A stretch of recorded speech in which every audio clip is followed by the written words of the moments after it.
Hello and welcome to Cornish Walking Trails. Today we've come to Port Isaac.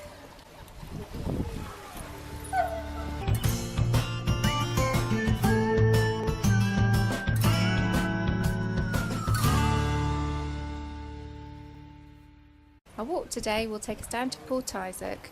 We'll follow the valley up to Trewether, cross the road, go down back through a valley to Port Gaverne. Of course, when you're in Port Isaac, you can't escape the fact it's been used in Dock Martin, and I'm sure fans will recognise the buildings instantly. Our walk today is taken from a new book, Walking in Cornwall, 40 Coast, Country and Moorland Walks. It's walk number 13 around Port Isaac Bay. Our first walk instruction is from the seaward side of the car park. Turn left along the coastal path. Your views to the right are towards the lovely Port Gaverne. So we can't see a sign Not yet. that says coastal path. We're going to go through this little gate. So rereading the instruction, it says, from the seaward side of the car park, turn left along the coastal path. Well, I reckon we're heading towards the coastal path now. It says, admire views of Port Gaverne, which is down in the valley, behind the field of celandines. Isn't that so pretty? We're going to have to get used to our new book and the new way of writing the instructions. They do seem quite brief, so let's hope we can successfully do the walk. So the path has just petered out to a dead end at the moment. We can't find where we're going. So we're confused, aren't we? So where's the car park? It's there. Right, the green and red start. Man. But the map is suggesting we go around the headland. Oh, completely confused already. Okay, so we're abandoning this search. Going to head back up to the car park, wondering if we've parked in the wrong car park now. And I think we're just going to take the road down into Port Isaac. Distance to the village centre, 725 metres. Okay, so the old sign says Port Isaac Harbour, quarter of a mile. We're going to go down that way? Yeah. If you just follow New Road down towards Port Gaverne, the car park that you need is actually on the left-hand side. It's the car park where we should have parked. It's called New Road Car Park. It's a long stay car park. Lovely spot for a car park.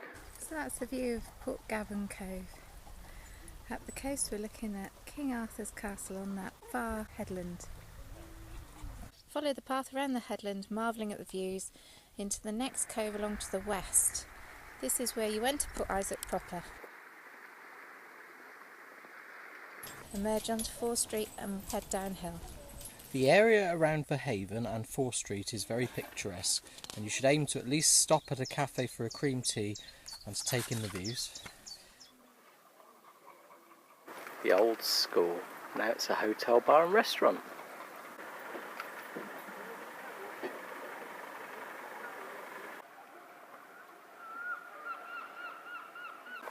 Some gorgeous old houses here. Really nice. The Golden Lion Inn, established 1715, 5:15, tea time. Directly opposite the Golden Lion, take the narrow walkway with the bollard in the centre. This is called Squeezy Belly Alley. Can they get through Squeezy Belly Alley? Does it squeeze your belly? Oh crumbs, it does feel narrow. Dolphin Street. Look how tight that house is up against the other one. Must just look straight at the other house. Beautiful day today. Turned out good, didn't it, Andrew? It's nice.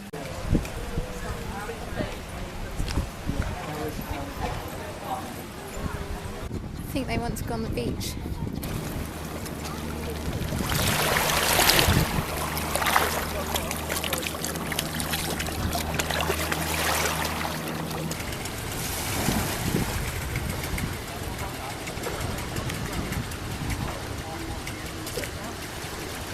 Huge defence gun there. Don't know what that was used for. It's massive.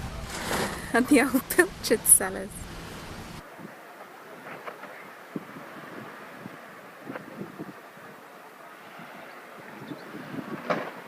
Take the next left up Church Hill. Little houses are so cute. That green window at the top is extraordinary. It's triangular, look, comes out from the house. There's 2 seagulls sat on the chimney pot. Beautiful, quaint little cottages. Every one looks different. And the window at the top of that one. Just over 100 metres up the hill, you'll come to a public footpath on the left as the road swings to the right. Follow the footpath down into the valley and above a small water treatment works. Another duck. There's another duck. It's obviously fallen out with the other two. See the gunnerer. The water treatment works is up there. You'll soon come to a house. Go right along the driveway, then take the public footpath to the left again. This bends round to the left and down to a footbridge. Cross this and climb steeply eastwards along the path. I can confirm it's a steep climb out the valley, but we're all doing okay so far.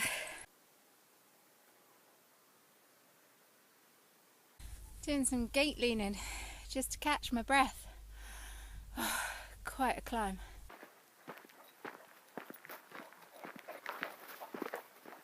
Did I look? Smells nice too. Well, I think we're in Trewether now. Absolutely idyllic. Beautiful little cottages, birds singing everywhere, flying in and out the lilac. Just heading up to the main road now. You'll come out onto the B3267. Turn right along the road for just under 400 metres. Right.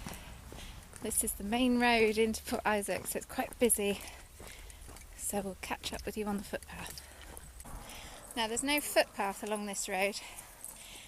So there is a grass verge though, which is brilliant, so we're using that to keep away from the traffic. Hello little sheepies. Bah! Hello. Okay, we're getting off this road. Don't like it. Too many blind bends. Feeling quite vulnerable, but there's no footpath sign. Public footpath on the left cuts over a field to the east. So we've read and reread the instructions and looked at the map, and we're really struggling with the map because the line that they've drawn for the path is so broad. It's like wider than a road, so it covers swathes of topographical features. I don't think I really want to go in a field full of mummy and baby cows. Not too impressed. Do you know where we are? Not really. Do you know how to get back where we should be? Not yet. No. Do you want to go through a field of cows? No, not really. Nor do I, because they've got babies. They're going to be protective of their babies. Yeah, really I don't think it's sensible going in there with those. What are we going to do? We'll have to go back. Yeah, we'll have to go back. So we've walked back towards the village of Trewether. We've got to a farm where you might expect to see a footpath sign, but there's nothing here. We're going to go through Trewether because we saw a footpath sign the other side of the village, but we're really winging it now. This book is not working very well. So that's where we came up. We're going now back towards Port Isaac. We found a footpath on the map. We'll show you in a minute. Okay. So we decided to take this footpath. You can see Port Gaverne down there. That's one of the buildings we recognise. Beautiful view of the sea. So just to bring you up to speed, obviously we started in Port Isaac and we successfully came down the valley until we came up to this corner and hit Trewether. Then we went along the road. We did find a stile that went across a field like that, but it was full of cows. So we've retraced our step round the double bend and we're now heading down this red dotted line towards Port Gaverne. So we're now coming back down into Port Gaverne and you can clearly make out the pub and the cove. It looks really pretty. We know where we are, but we're lost in terms of the walk. So we've taken a decision, because we've spent so much time faffing around trying to work out the directions, it's meant that we've lost a lot of time. So we aren't going to be able to complete a walk. We'll head out towards the coast in Port Gaverne and we'll have to say that we could not complete this walk. Nice looking pub, Port Gaverne Hotel.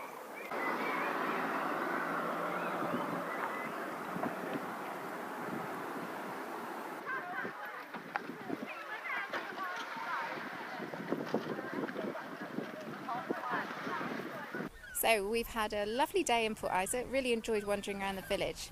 As far as the walk's concerned, I think we aren't quite so keen. I got really worried with the dogs when we're walking on the road. It's a really busy road and there's a blind corner there as well, so it's really tricky.